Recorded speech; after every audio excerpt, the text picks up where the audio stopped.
Hey guys, what's going on? Coming at you with a Thursday morning video. I'm recording this obviously Wednesday night, so it's just easier for me to do this way so I can at least upload it, kind of just do what I need to do and get it posted.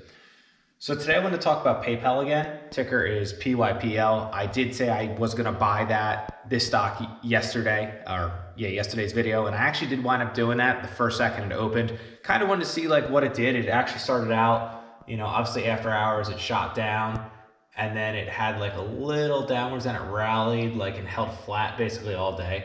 I bought right at like 11 a.m. Eastern time yesterday, so I kind of bought it around 131.96, so it was a little on the higher side. It did go down to 129, but that's okay. I added 20% to my PayPal position. Again, if you guys didn't watch my previous video, I have been a PayPal holder since 2019.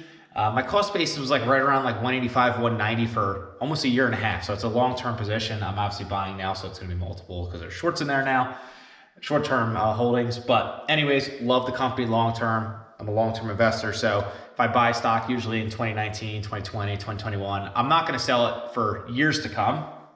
I feel like that's the best way to gain wealth. But, really, the PayPal earnings, it wasn't the best. I listened to the conference call. The CEO, he didn't sound too excited about where the company was going this year. I think he was a little uncertain just because he's not, I get it. In 2021, we had stimulus and, everyone was spending and people were doing everything. Now kind of the money printer stopping, interest rates going up.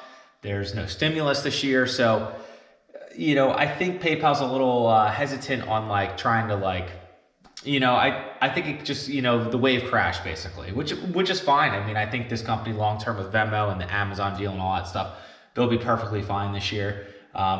This pullback is unbelievable. It was funny. I actually wanted to make this position bigger in 2020 and 2021, but it was sitting at 300, 250, 275. I'm like, there's no way, the PE, the 4 PE, I think like a year ago at this point was like 66, and now it's below a 30, I believe. So it's just crazy to think that the 4 PE of PayPal right now is under 30. So it's such an amazing company. They have obviously more cash on the balance sheet than debt. So you don't have to worry, they're not going under, and how much, I always ask myself, how much more can it really fall? It's at 129, 130. I think it got oversold. It was emotional. I think really just with everything going on, and Jerome Powell saying that inflation next week's probably going to be worse than the previous one, which was 7%. I believe it's going to be, they think it's coming in at 7.3% annually, which is really bad. So I think people are just panicking basically. Dow yesterday though, before Facebook reported earnings, the market closed yesterday. Dow 0.63 up, S&P 0.94 up, NASDAQ 4.9 up. So it finished all green. All three major indices finished green yesterday. So that was the fourth or fifth day in a row. I think the fourth day in a row, all the indices finished green. So that's great. I was starting to kind of get a little bit of hope and be like, maybe we hit a bottom last week. It was a brutal December, brutal January, brutal, coming into February kind of flipped. I'm like, maybe we found a bottom. Even with this major pullback, and I'll talk about Facebook in a second, they reported earnings yesterday too, after the bell. But after all this, bad stuff going on right now, and PayPal correcting all that, the S&P and NASDAQ are still way off their lows from in January because we had a really strong rally the past 4 days. So, I don't know if we might get to that point, or we might hit that bottom and bounce right back off, or we might go a little bit below. I'm just being very careful with my spendings. I'm just buying my essentials right now. I'm trying to be very mindful of my cash because I priced a lot of it in throughout December and January. I put a lot in. The lowest cash I've been, I have zero margin. I don't plan on going on margin. But that's kind of my approach. I actually sold some large caps. I talked about this yesterday. I'll get into that later. But yeah, so I bought 20%, 131.96. My cost base now is 175.43. So again, it was like 190 or something like that. So I drove it down $25 a share. If this stock continues to go down, if it goes to, let's just say it gets to 120, I'll put another 20% in probably. If it gets down to 115, I'll continue, I'll keep doing that until it finds a bottom because I love this company long term. So I'll just keep making my position bigger and bigger and bigger. So, it's one of those things where, like I said in the, earlier, that when it was at 250, 275, I was frustrated because I didn't want to average cost up. I was focusing more on like small caps because that's like kind of where I thought the deal was, and this and that. And then small caps are a great deal right now. So I have been buying some of them recently, but really, I wanted to focus on this one right now because I feel like there's a very good opportunity. I could see this stock actually like next week. It wouldn't surprise me if it bounced back like, gave some of its profits back because people were like, oh my God, it oversold a little too much. So maybe we'll get like 5 to 10% back. So I just wanted to buy that right away at open. Facebook reported earnings, not good. I think the whole Apple privacy thing is really messing up their advertising. People aren't paying as much to advertise. I think their algorithms to get content out there is not as good due to the privacy thing.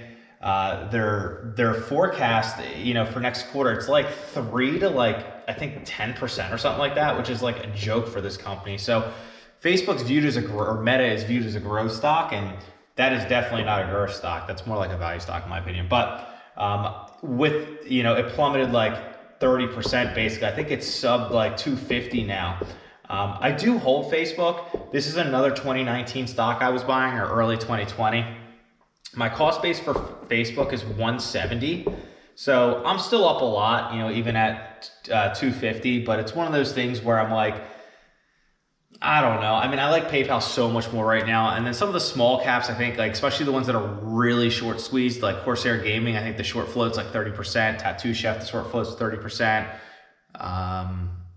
There's a couple others I own that are really heavily shorted. So once those shorts start covering, the stock's going to just go like that. So I just want to have funds, to take advantage of all that. If they continue to go down, I'm going to buy them. It's more appealing to me than just buying Facebook right now. I feel like this stock's going to sit at 250 and figure itself out for at least a quarter, maybe go down, maybe go up. If it gets to like 200, like obviously I'm going to buy some more. Like that's a no-brainer, but I don't think it's going to go that low. So before I get into my market thoughts, the two stocks I did sell were Apple and Berkshire. Again, I was shifting around some of my positions to get some funds because I went down to 5% cash. I sold my Apple, it was long-term, it wasn't short-term, so I pulled 130% ROI on it.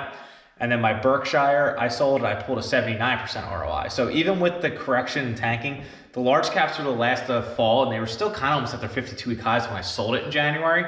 So I felt like it was a good time to sell, and obviously Apple killed their earnings and somehow pulled that off, and Berkshire has so much cash on the balance sheet. It's like a security net for a lot of people. But for me, because I'm, what I want to invest in and I want to see 20+% returns every year, these weren't going to cut it for what I want to do with the deals in small caps. So selling this with the cash and what I've been saving, I'm back up to honestly, probably 20% again somehow.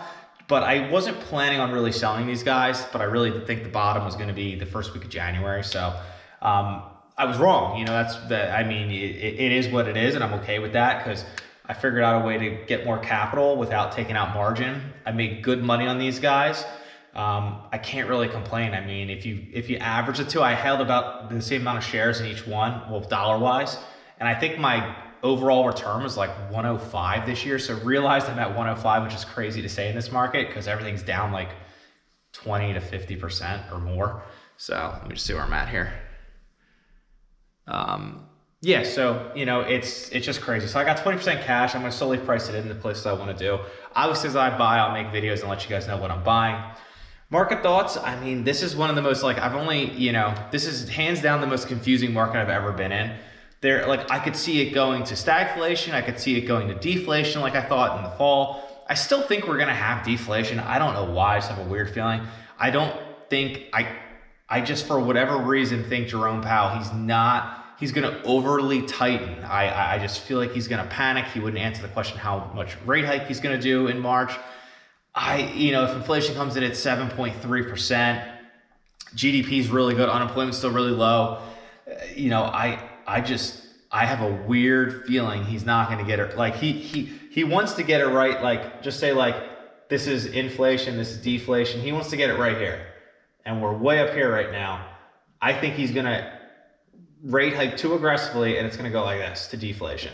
He wants to go like that and make it land perfectly right in the middle. So we have, you know, a good economy and inflation's under control. You know, the one good thing is that you can't compare in previous histories are people are spending money, people are buying. And if we fix the supply chain issues and then the inflation, dude, this market's gonna rip. So if you're buying now, you're gonna thank yourself. It's just a little, you know, there's so much uncertainty right now in the market, but that's fine. So this video is already 10 minutes long. I don't want to talk much longer, but I'll make another video tomorrow about some of my thoughts and get a little more deeper into things. If I buy something, I'll probably be buying something tomorrow. I'm sure I will be, because the market's going to be so red tomorrow with Facebook down and everything following. So if you guys like this video, you know, I'm going to try to make videos every day again. Make sure you guys like, subscribe, comment below. If you made it to this part of the video, much appreciated. Until tomorrow, peace.